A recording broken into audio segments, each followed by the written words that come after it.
Alors sur cette partie-ci, on va voir ensemble le plan du dossier. Donc attention, parce qu'on va vous proposer ici un plan pour votre dossier projet.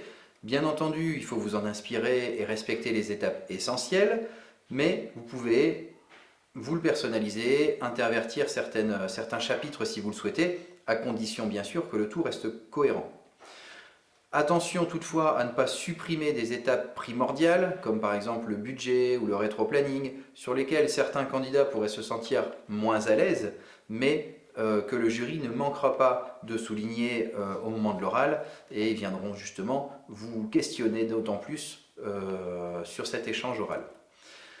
Si vous avez des questions sur ces étapes, n'hésitez pas à questionner votre formateur, votre tuteur, la direction de l'établissement, voilà, toutes les personnes qui pourront vous apporter au cours de la formation pour bien maîtriser les différents outils et surtout ne pas jouer la carte de supprimer certaines étapes essentielles. Alors donc sur le plan du dossier projet UC1 et UC2, on vous conseille différentes parties. Vous avez le document en pièces jointes de ce chapitre. La première partie, c'est le CV et votre présentation personnelle. On y reviendra étape par étape.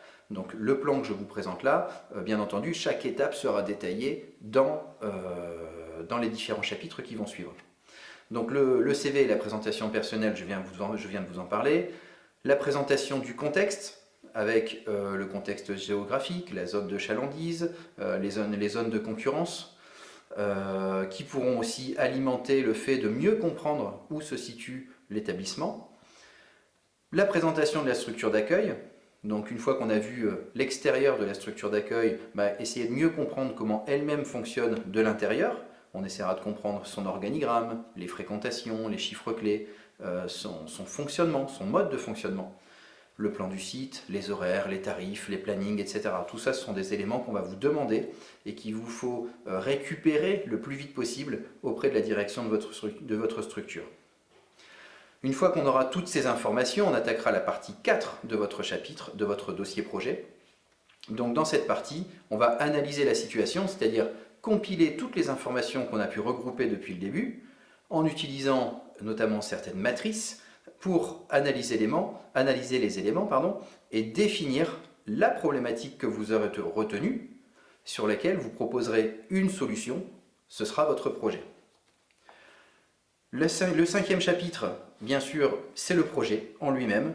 Donc la description de votre projet, comment il va fonctionner, sur quel budget vous allez le positionner, vos objectifs, vos critères d'évaluation sur ce projet et l'organisation globale avec le rétro-planning.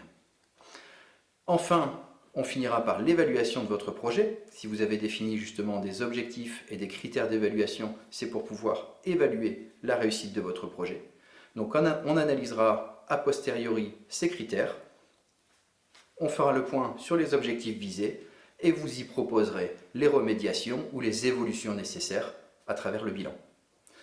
Voilà, on se retrouve sur les différentes étapes petit à petit pour voir précisément comment vous allez construire chacune de ces étapes.